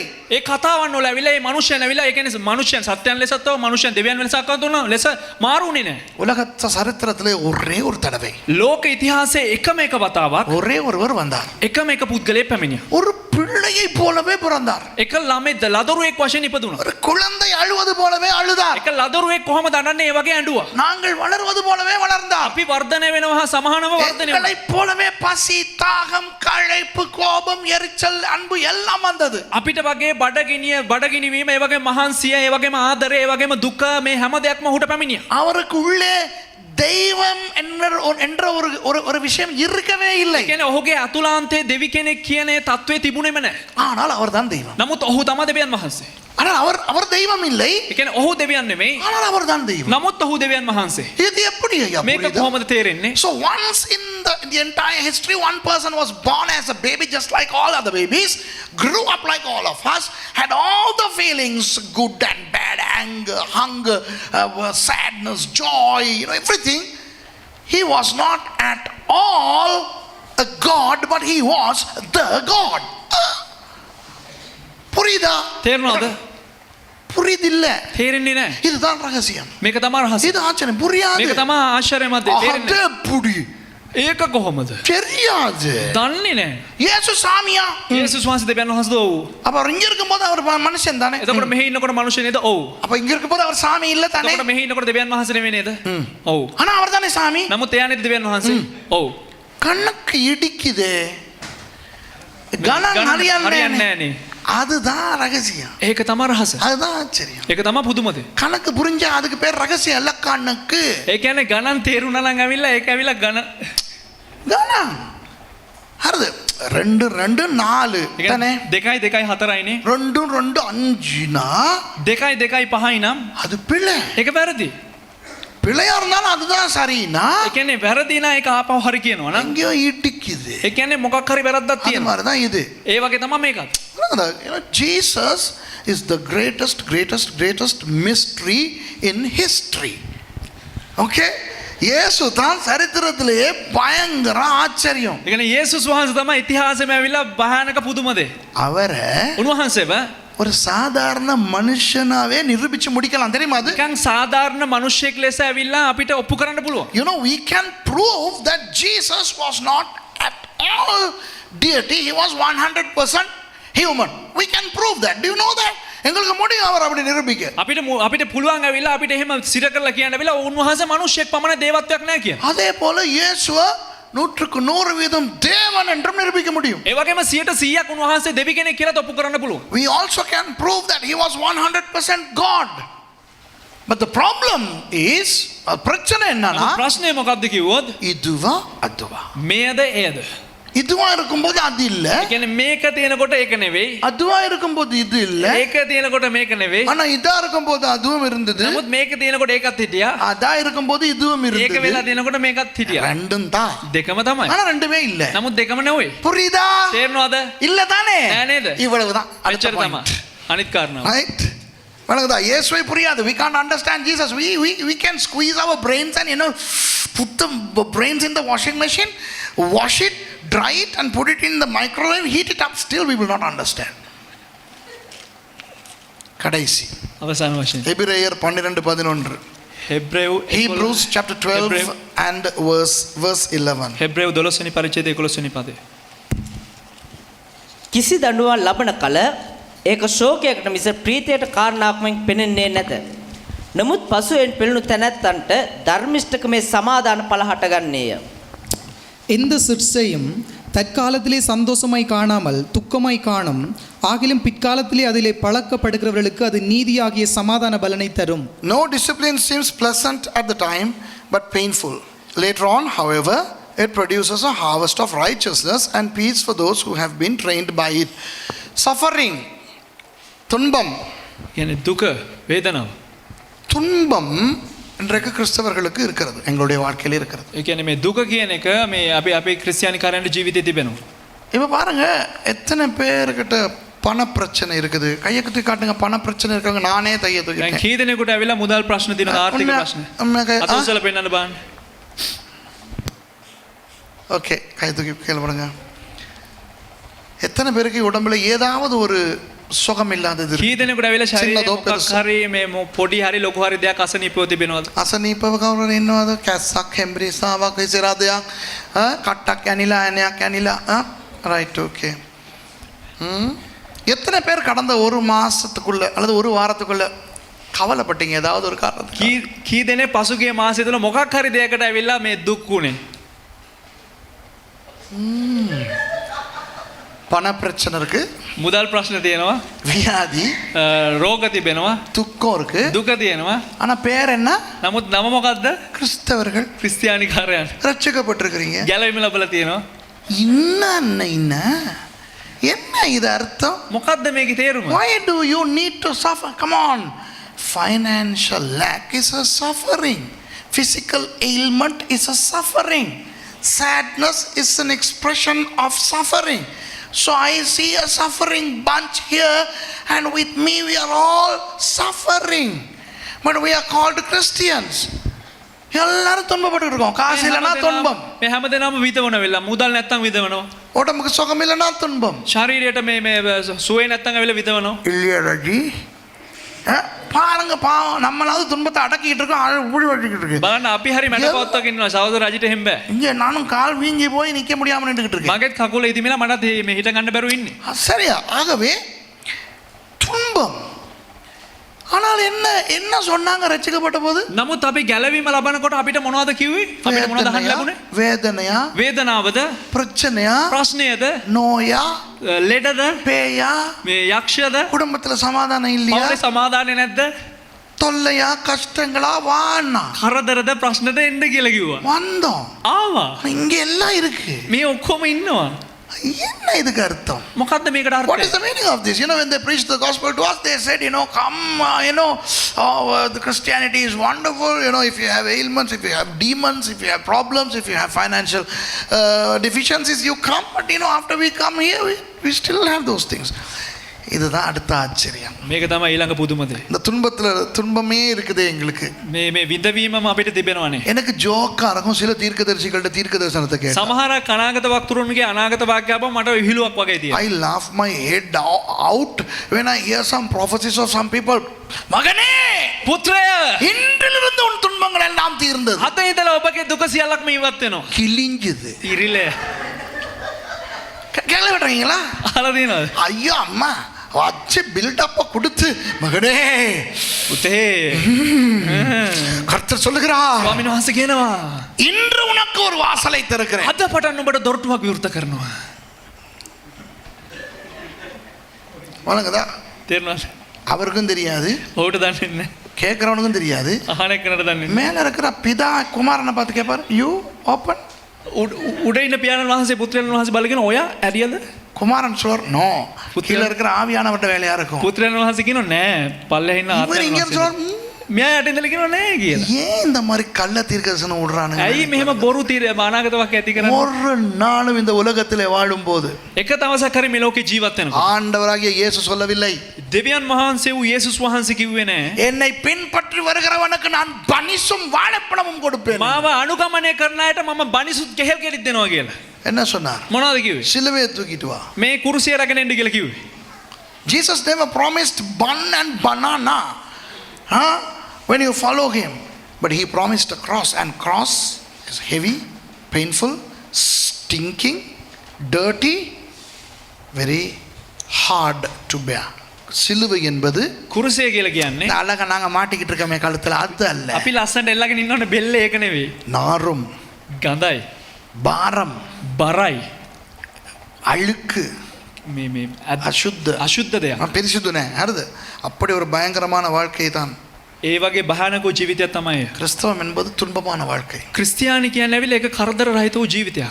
படம் பார்த்தா கதை சொல்லுவான், මේ ஷோ එකක් බලන්න බෑ චිත්‍රපටි කතා බලන්න එපා කියලා කියනවා. சிகரெட் குடிச்சா கதை சொல்றான், සිගරට් බිවනම් කතා කියනවා. சாராயம் குடிச்சா கதை சொல்றான், අරක්කු බිවනම් කතා කියනවා. கொஞ்சம் ஜோக்கா சிரிச்சு கிரிச்சு பண்ணி விட்டா ஏதாவது கதை சொல்றான். නිකන් විහිළුවක් කතා කරා නම් ඒකට කතාවක් කියනවා. இப்படி ஒரு கிறிஸ்தவ வாழ்க்கை என்பது துன்பம் ஐயா. මේ වගේ ක්‍රිස්තියානි ජීවිතයක් කියලා කියන්නේ එක මේ දුක. So Christianity is a pain, you know when you watch movies then you have problems, when you smoke a cigarette then there is a problem, when you drink some alcohol there is a problem, then when you talk some funny, if you crack some funny jokes there's a problem. இதுல வேற சர்ச்சுக்கு வரலனா பிரச்சனை, ඒ වගේ නෙමෙයි සභාවට ආවේ නැත්නම් ඊළඟට ප්‍රශ්නයක්. வந்தா பிரச்சனை, ආවත් ප්‍රශ්න. வந்தா தசமம் பாங்க ආවොත් දසෙන් කොට සිල්ලනවා. வழங்கதா வரலாட்டி வீட்டுக்கு வந்து கேக்குறாங்க. ආවේ නැත්නම් ගෙදරට ඇවිල්ලා අහනවා. இல்லையா, வந்தாலும் பிரச்சனை வரலாட்டியும் பிரச்சனை, ආවත් ප්‍රශ්න නාවත් ප්‍රශ්න. ஜபிச்சாலும் பிரச்சனை ஜபிக்காட்டியும் பிரச்சனை යාඥා කළත් ප්‍රශ්න නැතත් ප්‍රශ්න. இல்லையா, ஜெபிச்சாலும் தண்டனை கொடுக்குறான். යාඥා කළත් දඬුවම් දෙනවා. பெந்தகோஸ்த பைபிள் ஸ்கூல்ல පෙන්තකෝස්ත බයිබල් ස්කෝලේ உலக சரித்திரத்துல ලෝක ඉතිහාසයේ அவனை நீ ஜெபிச்சா உன்னை வீட்டுக்கு அனுப்புவோன்னு சொல்ற ஒரே இடம் යාඥා කරන පුතේ නුඹ ගෙදර යවනවා කියලා එකම බයිබල් ස්කූලේ මේක තමයි. வழங்குதா, இப்படியெல்லாம் இருக்குடாப்பா கிறிஸ்தவ வாழ்க்கை. එහෙම දිනවා ක්‍රිස්තියානි So ජීවිතේ. Christianity is a paradox. The suffering is a paradox. We will never understand why we have to go through such a tumultuous time of suffering in our lives. The best thing is for us to understand that that's a mystery. அது ஒரு ரகசியம். එක එක රහසක්. ஆகவே ஏன் இனி என்கிட்ட வந்து கேட்க கூடாது, ආයෙ ඇවිල්ලා මගෙන් අහන්න හොඳ නැහැ. ஏன் பாஸ்டர் எங்களுக்கு தொடர்ந்து வியாதி, ඇයි ප්‍රශ්න මට දිගටම රෝගය තිබෙන්නේ? ஏன் பாஸ்டர் காசுக்கு பணம் பிரச்சனை போகவே ඇයි மாட்டேங்குது. ප්‍රශ්න මේ ආර්ථික ප්‍රශ්න ඉවරයක්ම වෙන්නේ නැහැ මගෙන්. வணங்குதா තේරෙනවද? பாஸ்டர் எங்களுக்கு ஒரு விடுதலை வராதா? පාස අපිට නිදහසක් එන්නෙම නැද්ද? சரியா, இப்ப இன்னைக்கு என்ன சொல்லி கொடுத்தவங்களுக்கு ඒතර අද මොනවද කියලා දුන්නේ බලන්න.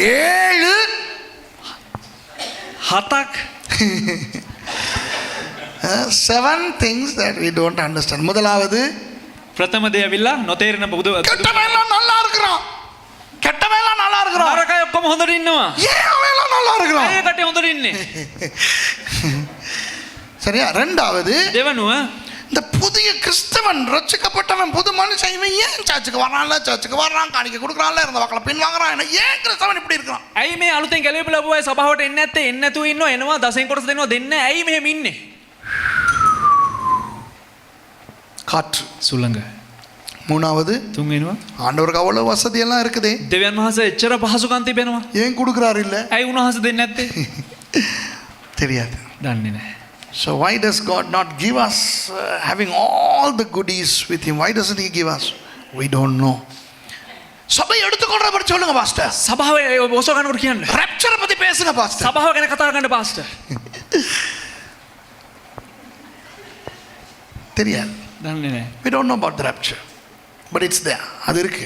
නමුත් ඒ දේ තිබෙනවා. இந்த கிறிஸ்துவம் சபையும் இந்த சபைக்கு தலையா இருக்கிறார் கிறிஸ்து, புருஷன் மனைவிக்கு மாதிரி. මේ ක්‍රිස්තියානි කාර්කමේ සභාවට මේ පුරුෂයව සිටිනවා. යේසුස් වහන්සේ නැත්තම් මේ භාර්යාවට පුරුෂයව සිටිනවා. මේ පුරුෂයා භාර්යාවට ස්වාමි පුරුෂයා ඉන්නවා වගේ සභාවට යේසුස් වහන්සේ ඉසව ඉන්නවා ස්වාමි පුරුෂයෙක් වගේ. ඒක කොහොමද කියලා අහන්නේ. ඔයාම කියනකොට රෙබෙකාට බය වෙන්න එපා. හරිද? That's a paradox that we don't understand. அது எங்களுக்கு புரியாது. ඒක තේරෙන්නේ නැහැ අපිට. எல்லாவற்றையும் விட பயங்கரமானது ඔක්කොටම වඩා භයානක දේ. மனிதனாய் வந்த தேவன். ඒ කියන්නේ මනුෂ්‍යයා වගේ ආපු දෙවියන් The වහන්සේ. greatest mystery of all is God becoming man, Jesus. இயேசு உண்மையாகவே ஆண்டவர், යේසුස් වහන්සේ අවංකවම දෙවියන් වහන්සේ. உண்மையாகவே மனிதனாக வந்தார். උන්වහන්සේ මිනිහෙක්ව පැමිණියා. இதனுடைய தாற்பயங்கள் ஆழங்கள் எங்களுக்கு புரியாது. ඒ කියන්නේ ඒකේ අපිට ගැඹුරුකම් අපිට තේරෙන්නේ We නැහැ. will not understand the details and the depth of the truth that Jesus was 100% God and he was 100% man. கடைசியாக අවසාන වශයෙන් எங்களுடைய வாழ்க்கையில் எவ்வளவு உபத்திரங்கள் வந்து கொண்டே இருக்கின்றன. අපේ ජීවිතවල බොහෝ පීඩාවන් පැමිණීමෙන් සිටින ஆசைப்படுகிறோம் ஒரு பிரச்சனை முடிஞ்சா அடுத்த பிரச்சனை ஆசையா- ஒவ்வொரு பிரச்சனையும் தாண்டி தாண்டி போக ஆசையா இருக்கு. ආසා එක ප්‍රශ්නයක් පහු කරලා ගමන් කරන්න. ஆனா ஒரு பிரச்சனை முடிஞ்சா இன்னொரு பிரச்சனை வருது. නමුත් එක ප්‍රශ්නයක් හමාරු වුණ ගමන් තවත් ප්‍රශ්නයක් ஒரு එනවා. கடன் முடிந்தா இன்னொரு செலவு එක வருது. ණයක් ඉවර වුණ ගමන් තවත් ණයක් එනවා. ஒரு வியாதிக்கு மருந்து எடுத்து சுகம் அடைஞ்சோன்னா இன்னொன்னு வந்து එක நிக்குது. රෝගයකට අවිල බෙහෙත් ගත්තා නම් තවත් රෝගයකට මුහුණ දෙන්න ඕන. ஒரு பிரச்சனை முடிந்தால் இன்னொரு பிரச்சனை. එක ප්‍රශ්නයක් ඉවර වුණා නම් තවත් එක ප්‍රශ්නයක්. இது அப்படித்தான் இருக்க போகிறது வாழ்க்கை. මේක මෙහෙම තමයි ජීවිතේ තියෙන That's how the life is going to be, but we are going to go into heaven where there is no suffering at all. உலகத்தை விட்டு நாங்கள் பரலோகத்துக்கு போகும்பொழுது எந்த விதமான ஒரு துன்பமும் நமக்கு இருக்காது. නමුත් අපි ලෝකේ අතහැරලා අපි ස්වර්ගයට යනකොට අපිට කිසිම වේදනාවක් එන්න යන්නේ නැහැ. ஆகவே இவ்வளவு நேரம் இந்த துன்பத்தை அனுபவித்தீர்கள், பிரசங்கம் கேட்கிற துன்பத்தை. එම නිසා මේ මෙත්ත බෙබවන වෙලාව මේ දේශනා අහන වේදනාව අත්විඳා இனி இதை முடித்துவிட்டு உணவு என்கின்ற இன்பத்துக்குள் கடந்து போக போகிறோம். ආයෙ ඇවිල්ලා මේ දේ හමාර මේ දුක් විඳීම හමාර කරලා මේ ආහාර කියනව සැප විඳීමට යන්න යනවා. அதுக்காக நாங்கள் எல்லாரும் எழும்பி ஜெபம் பண்ணி முடிப்போம். ඒ නිසා අපි සියලු දෙනාම නැගිටලා යමු.